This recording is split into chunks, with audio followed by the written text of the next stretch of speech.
Welcome students. இந்த வீடியோவில் வந்து பார்த்திங்கன்னா நம்ம இன்டகிரேஷனில் சம் பேசிக் கான்செப்ட்ஸை பற்றி பேசிக் ப்ராப்ளம்ஸ் பற்றி டிஸ்கஸ் பண்ண போகிறோம்.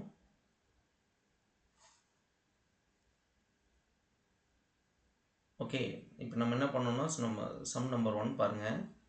e power x minus 1/x minus 1ன்ற ஃபங்க்ஷனை நம்ம எக்ஸை பொறுத்து நம்ம இன்டகிரேட் பண்ண போகிறோம். இப்போ இன்டகிரேஷனுக்கு நம்ம சில ஃபார்முலாஸ்லாம் பேசிக்காக தெரியும். ஓகே, நம்ம அதை இங்கே அப்ளை பண்ண போகிறோம். ஓகே, இன்டகிரேஷன்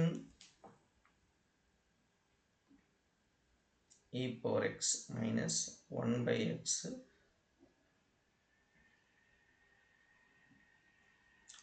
இப்போ நம்ம இதை எப்படி எழுதலாம் அப்படின்னா, இன்டகிரேஷன்றது இது ஃபுல் டேர்முக்கு நம்ம ஃபார்முலா தெரியாத பட்சத்தில் டேர்மாக பிரிஞ்சிருந்துச்சுன்னா நம்ம என்ன பண்ணோம்னா அதை பிரிச்சுக்கலாம். Okay, e power x into dx minus integral 1/x dx minus integral 1 into dx.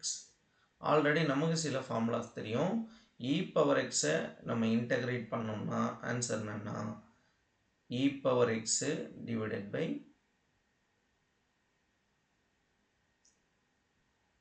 x பக்கத்தில் என்ன நம்பர் இருக்கோ அதுதான் நம்ம போடணும்.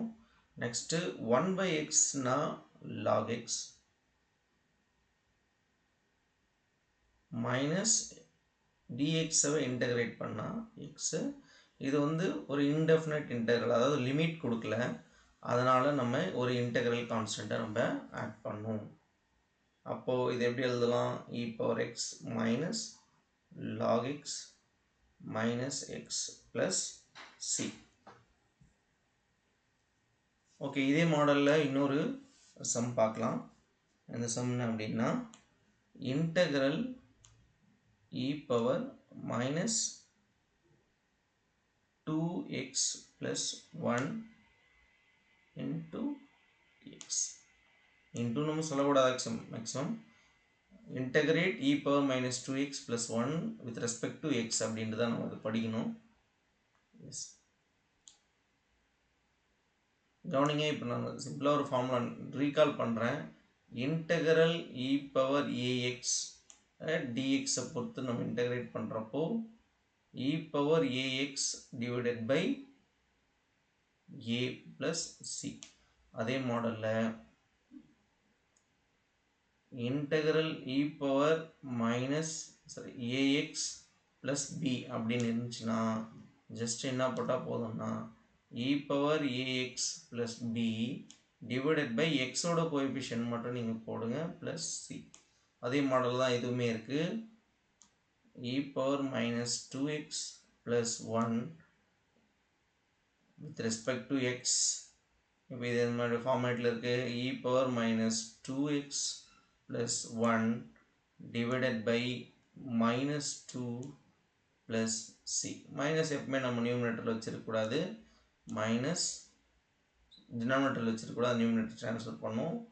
minus 2x plus 1 divided by 2 plus c. இதுதான் இதனுடைய வேல்யூ.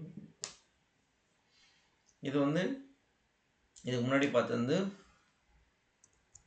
Indefinite integral. இப்போ நம்ம பார்க்க போகிறது என்னது? Definite integral. இதில் பாருங்களேன், இப்போ லிமிட் கொடுத்துருக்காங்க. இப்படி லிமிட் கொடுத்தோம்னா நமக்கு வர ஆன்சர் வந்து கொடுக்குற ஆன்சர் வந்து கான்ஸ்டன்ட்டில் நம்ம கொடுக்கக்கூடாது, நம்ம ஸ்ட்ரெயிட்டாகவே நம்ம நம்பராக தான் கொடுக்கணும். சேம் ப்ரொசீஜர் தான். இப்போ சொல்யூஷன் பாருங்கள். Integral 1 to 2x plus 5. இதுக்கு நமக்கு டைரெக்டாக நமக்கு ஃபார்முலா தெரியாது. அப்போ நம்ம என்ன பண்ணணும்? ஃபஸ்ட்டு இதை பிரிச்சுக்கணும். 1 to 2x dxன்னு இருந்துச்சுன்னா நம்ம இந்த 2ன்றதையும் நம்ம என்ன பண்ணலாம்? 2xக்கு பதிலாக 2ன்றது மல்டிப்ளிகேஷன்ஸ்னால் நம்ம அவுட் சைடு எடுத்துக்கலாம். எஸ், அப்போ நம்ம இதை எப்படி எழுதுக்கலாம்? இந்த 2ன்றதை நம்ம வெளியே கூட போட்டுக்கலாம். அப்போ தான் நமக்கு சிம்பிள் ஆன்சர் வரும். தென் நெக்ஸ்ட்டு 5 போடணும். 5ன்றது ஒரு கான்ஸ்டன்ட். அப்போ நம்ம வெளியே எடுத்துகிட்டு 5 into dx. இது என்ன? 1 to 2. ஆல்ரெடி நமக்கு ஃபார்முலா தெரியும். என்ன ஃபார்முலானா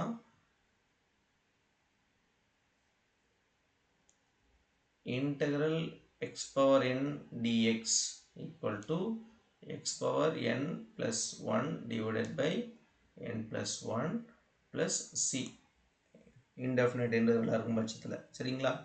எஸ், அப்போ நம்ம இந்த ஃபார்முலா நம்ம இங்கே யூஸ் பண்ணணும்.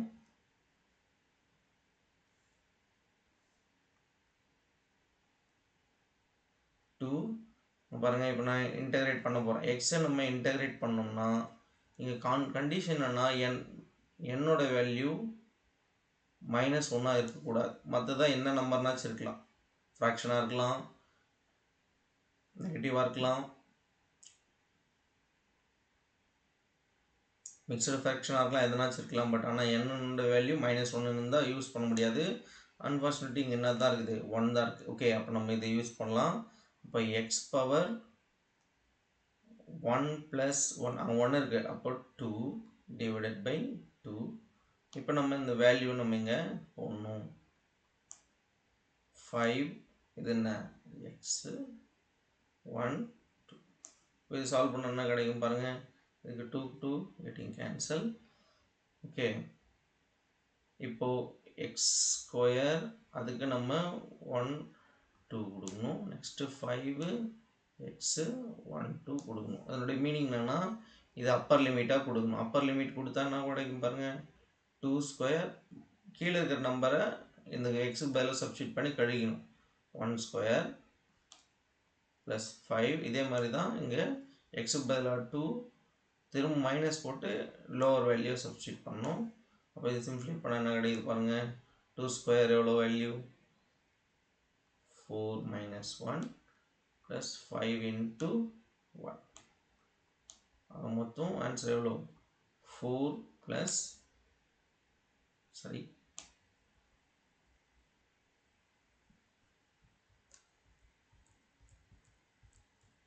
- 1 3 3 + 5 எவ்வளோ, 8.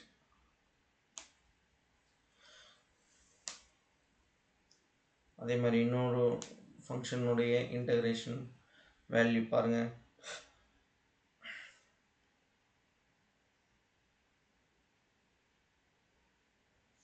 evaluate integral 0 to 2 x square minus 4x plus 5 into x. இப்போ இது சொல்யூஷன் பாருங்க.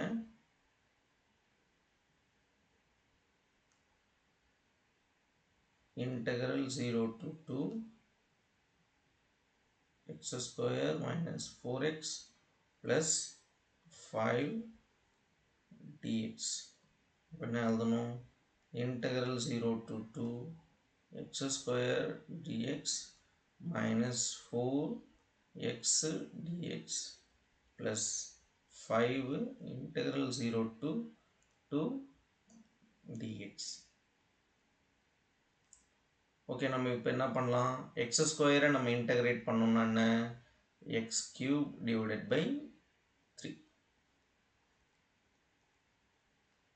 Minus 4x square divided by 2 plus 5 இங்கே எதுவுமே இல்லை. ஓகே, dx இன்டகிரேட் பண்ணால் ஜஸ்ட்டு x. இப்போ நம்ம வேல்யூஸ் நம்ம சப்ஸ்டியூட் பண்ணுறோம். அப்பர் வேல்யூ சப்ஸ்டியூட் பண்ணுங்கள். 2³ divided by 3 minus 0 first term minus 4. இப்போ 2 square divided by 2 minus 0 plus 5 2 minus 0.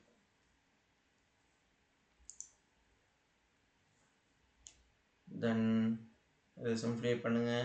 இது 8/3, இது மைனஸ்